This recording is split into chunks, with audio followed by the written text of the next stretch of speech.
সেনাবাহিনী জনগণের জানমাল, রাষ্ট্রের অতি গুরুত্বপূর্ণ স্থাপনা অর্থাৎ কেপিআই এবং সরকারি এবং বেসরকারি গুরুত্বপূর্ণ সংস্থাগুলোকে রক্ষা করার পাশাপাশি যেসব দায়িত্ব পালন করছে সেগুলো হলো পুলিশ বাহিনীকে পুনরায় কার্যক্ষম হতে সহায়তা করা, আইনশৃঙ্খলা রক্ষাকারী বাহিনী, স্থানীয় প্রশাসন এবং জনসাধারণকে সম্পৃক্ত করে দেশের সাম্প্রদায়িক সম্প্রীতি বজায় রাখা, বিদেশি কূটনীতিক ব্যক্তি এবং দূতাবাসগুলোর নিরাপত্তা নিশ্চিত করা, শিল্পাঞ্চলের নিরাপত্তা নিশ্চিত করা এবং কলকারখানাগুলোকে সচল রাখতে সহায়তা করা, বিভিন্ন সরকারি এবং বেসরকারি সংস্থায় অসন্তোষের বহিঃপ্রকাশ হিসেবে অরাজকতা এবং ভাঙচুর প্রতিরোধ করা,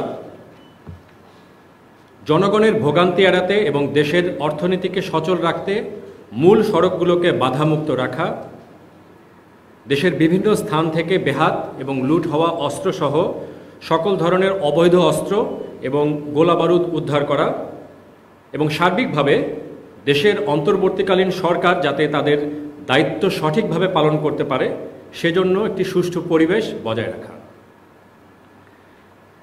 আইনশৃঙ্খলা পরিস্থিতির নিয়ন্ত্রণে এ পর্যন্ত সেনাবাহিনী মোট ৬,০০০-এরও অধিক অবৈধ অস্ত্র এবং প্রায় ২ লক্ষর অধিক রাউন্ড গোলাবারুদ উদ্ধার করেছে এবং এর সাথে সম্পৃক্ত ২৫০০-এরও অধিক ব্যক্তিকে গ্রেফতার করেছে।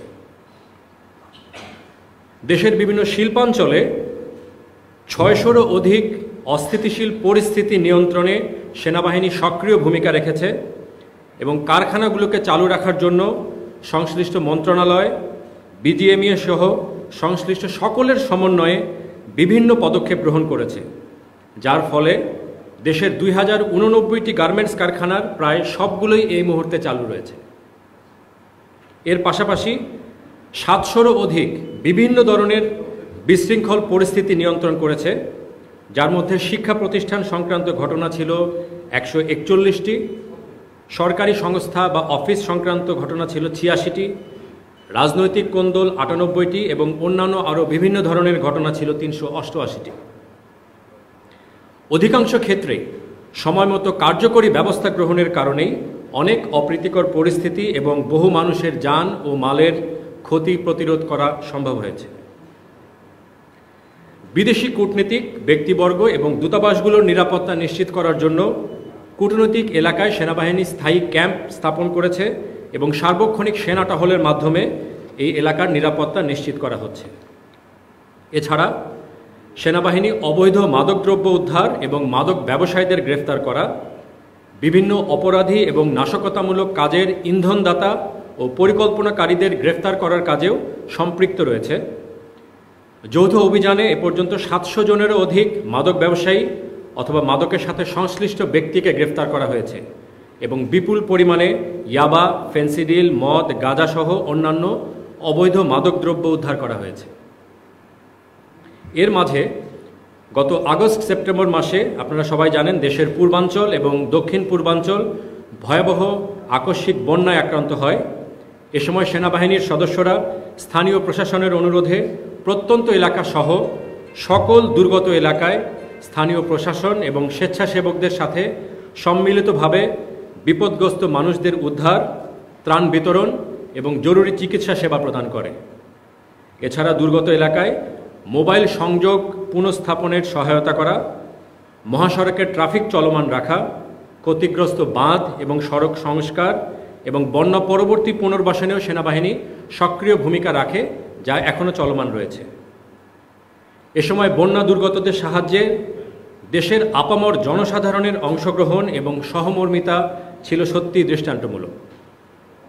পরবর্তীতে অক্টোবর মাসে দেশের মধ্য উত্তরাঞ্চলের 4টি জেলা একইভাবে বন্যা আক্রান্ত হলে সেনাবাহিনীর সদস্যরা স্থানীয় প্রশাসনের অনুরোধে উদ্ধার, ত্রাণ বিতরণ এবং জরুরি চিকিৎসা সেবা কাজে অংশগ্রহণ করে। গত 17 সেপ্টেম্বর 2024 তারিখে দায়িত্ব পালনের সুবিধার্থে সশস্ত্র বাহিনীর ক্যাপ্টেন ও তদূর্ধ্ব পদবীর অফিসারদের সরকার কর্তৃক নির্বাহী ম্যাজিস্ট্রেট ক্ষমতা প্রদান করা হয়, যা এখনও চলমান রয়েছে। ম্যাজিস্ট্রেসি ক্ষমতা যাতে সুষ্ঠুভাবে এবং নিয়মতান্ত্রিকভাবে প্রয়োগ করা হয় তার জন্য সেনাবাহিনীর সকল পর্যায়ে উদ্যোগ নেওয়া হয়েছে। এই বিশেষ ক্ষমতা কার্যকরী প্রয়োগের কারণেই ইতিমধ্যেই বেশ কিছু সংকটপূর্ণ পরিস্থিতি, যেমন চিহ্নিত অপরাধীদের গ্রেফতার করা, শিল্পাঞ্চলের বিশৃঙ্খলা, রাস্তা অবরোধ ইত্যাদি নিয়ন্ত্রণ সহ সার্বিক আইন শৃঙ্খলা পরিস্থিতির উন্নয়ন করা সম্ভব হয়েছে।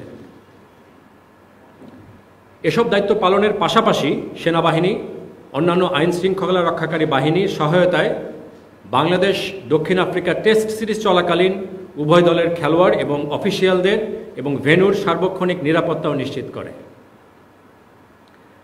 দেশের সনাতন ধর্মাবলম্বীদের সবচেয়ে বড় ধর্মোৎসব দুর্গাপূজা যাতে নির্বিঘ্নে সম্পন্ন হতে পারে সেজন্য দেশব্যাপী নিরাপত্তা ব্যবস্থা জোরদার করা হয়। এ সময় সারা দেশে অতিরিক্ত 133টি সেনা ক্যাম্প স্থাপন করা হয় এবং 10,000-এরও অধিক অতিরিক্ত সেনা সদস্য মোতায়েন করা হয়। পূজার নিরাপত্তা নিশ্চিত করতে সেনাবাহিনীর পাশাপাশি সকল আইন শৃঙ্খলা রক্ষাকারী বাহিনী, গোয়েন্দা সংস্থা, ছাত্র সংগঠন ও স্বেচ্ছাসেবক, স্থানীয় প্রশাসন, ধর্মীয় নেতৃবৃন্দ এবং সাধারণ জনগণের সম্মিলিত ঐকান্তিক প্রচেষ্টায় কোনো উল্লেখযোগ্য দুর্ঘটনা ব্যতীতই পূজা উৎসব সম্পন্ন করা হয়।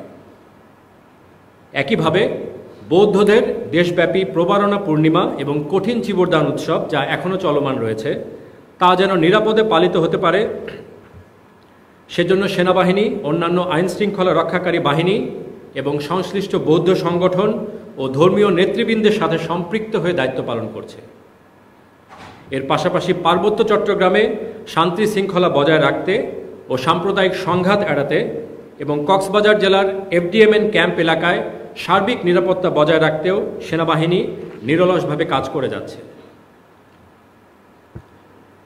আইন শৃঙ্খলা রক্ষার পাশাপাশি সেনাবাহিনী বৈষম্য বিরোধী ছাত্র আন্দোলনের বিভিন্ন সময়ে যারা আহত হয়েছেন তাদের সুচিকিৎসার ব্যবস্থা গ্রহণ করেছে। আজ অবধি ৩,২৯৫ জনকে দেশের বিভিন্ন CMH-এ চিকিৎসা প্রদান করা হয়েছে, যার মধ্যে ৪৩ জন এখনও চিকিৎসাধীন রয়েছে। দেশের বিরাজমান পরিস্থিতিতে বাংলাদেশ সেনাবাহিনী দেশের সার্বভৌমত্ব রক্ষা, দেশের জনগণের জানমাল এবং রাষ্ট্রীয় গুরুত্বপূর্ণ সম্পদ ও স্থাপনার নিরাপত্তা প্রদান সহ সার্বিক পরিস্থিতি স্থিতিশীল রাখতে নিরলসভাবে কাজ করে যাচ্ছে। সম্মানিত সেনাবাহিনী প্রধানের দিক নির্দেশনাকে অনুসরণ করে এ মুহূর্তে দেশের ৬২টি জেলায় সেনা সদস্যরা আইন শৃঙ্খলা রক্ষায় অন্তর্বর্তীকালীন সরকার, সরকারের সংশ্লিষ্ট মন্ত্রণালয়সমূহ, আইন শৃঙ্খলা রক্ষাকারী বাহিনী, স্থানীয় প্রশাসন, বিভিন্ন সংস্থা, গণমাধ্যম এবং স্থানীয় জনগণের সাথে সম্পৃক্ত হয়ে সমন্বিত প্রচেষ্টার মাধ্যমে সার্বক্ষণিক সক্রিয়ভাবে দায়িত্ব পালন করে যাচ্ছে। সামনের দিনগুলোতে এই সমন্বয় এবং পারস্পরিক সহযোগিতা আরও বৃদ্ধি করে কর্মধারা অব্যাহত রাখতে সেনাবাহিনী অঙ্গীকারাবদ্ধ।